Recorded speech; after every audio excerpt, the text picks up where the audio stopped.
to my channel. Today we're going to be talking about 6 Christian guys not to date, and we're going to have a little bit of fun with this. So if you want to know who those people are, then you know what to do. Hang out with me.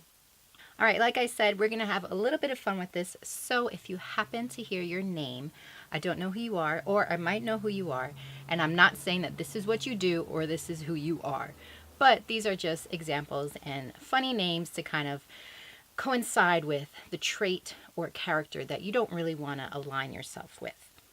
Now, before I continue on to the guys that I'm going to be talking about, I will say it is Christian guy on purpose, right? Because even in church, we can find guys who act this way. It is not just like a separation of church and the world.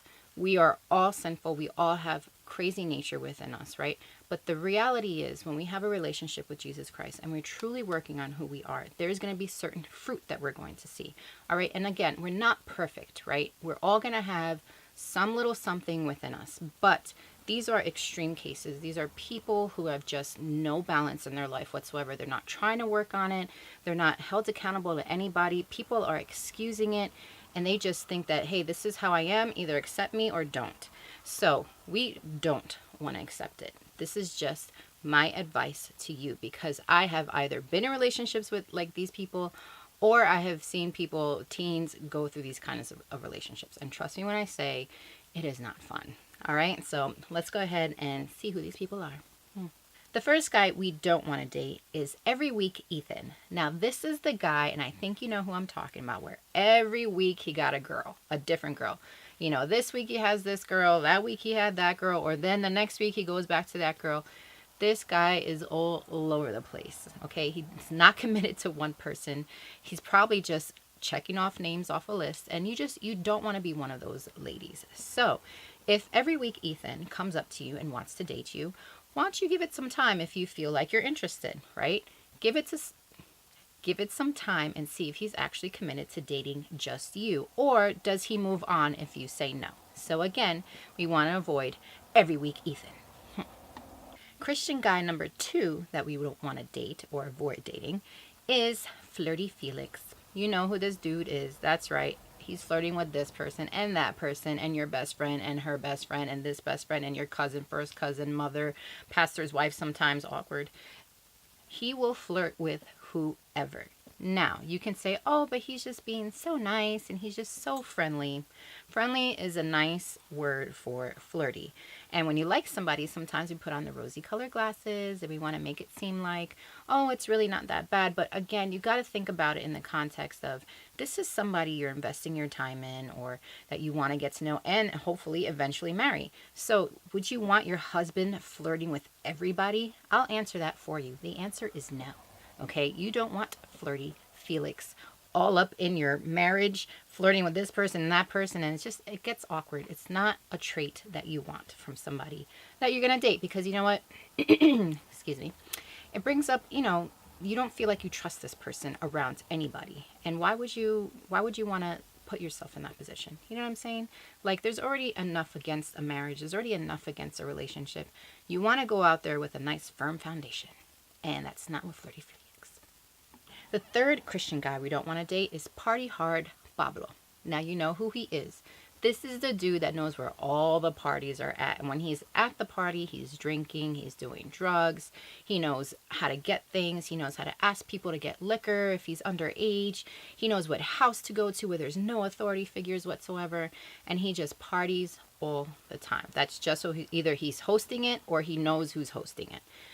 Here's the deal with this. Again, the habits that you create now are going to carry over into marriage. So you don't want somebody who's partying on the weekends when he should be home with his family. All right. So he's going to the clubs Friday night, Saturday night. And it doesn't matter if he's married. It doesn't matter if you come or not. It's not what you want for your marriage. You want a foundation, again, of trust.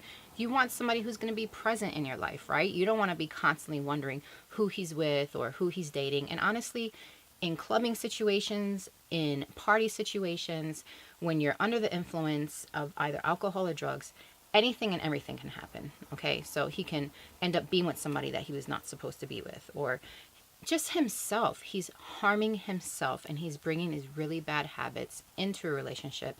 And again, okay, so we just really don't want to date this guy. Party Hard Pablo. The fourth Christian guy we don't want to date is angry Aiden.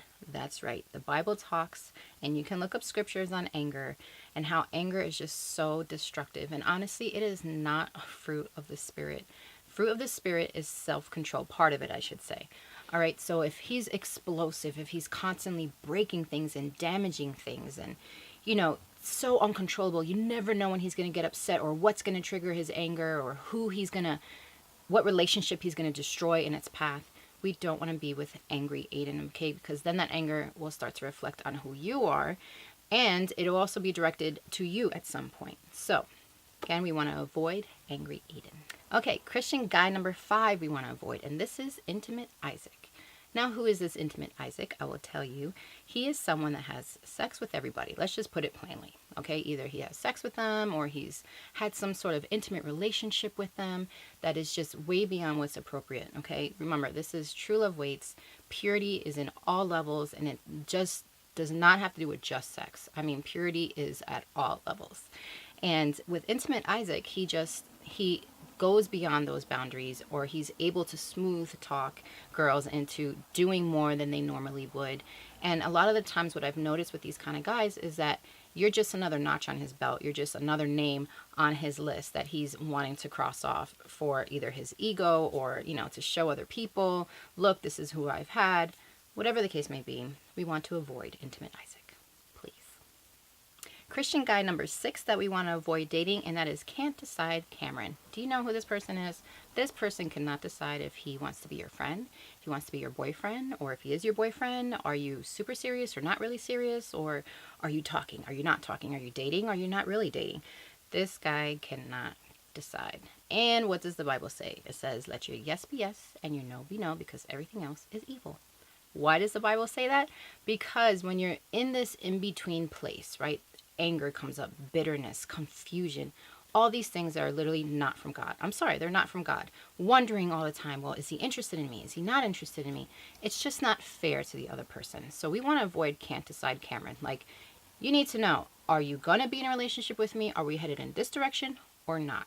For me, it's very black and white. I'm a black and white type of person. Like, either it is or it isn't, right? So again, we want to avoid can't decide Cameron, because you know what? All it's going to do is keep you in this place of wonder, and you could be missing out on a really good relationship. Now, also, why did I decide to label this Christian guys not to date? Because we should be dating Christians, okay? In the Bible, it says, do not be unequally yoked. You want somebody who knows your God. You want somebody who knows how to pray. Trust me, it is so important. You may not think it's important now, but when you guys get married and your child is sick, you need a man who knows how to go before the Lord, or even on your behalf, or for the marriage. You need somebody who knows God and is accountable to him. Trust me, because this world will try to rip your marriage apart. So both of you really need to be strong in God.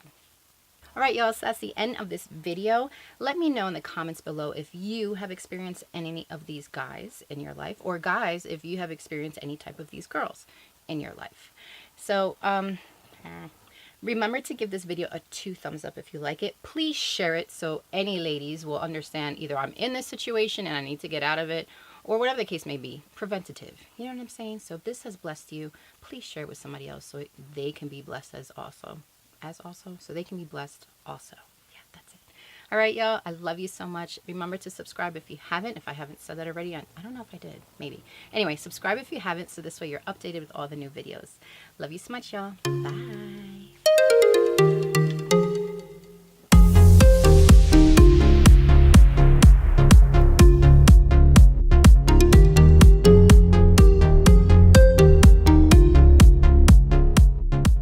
Now, these guys are types of guys that I've seen in youth group, or I've seen in Christian guy number 6 that we want to avoid is, I forgot.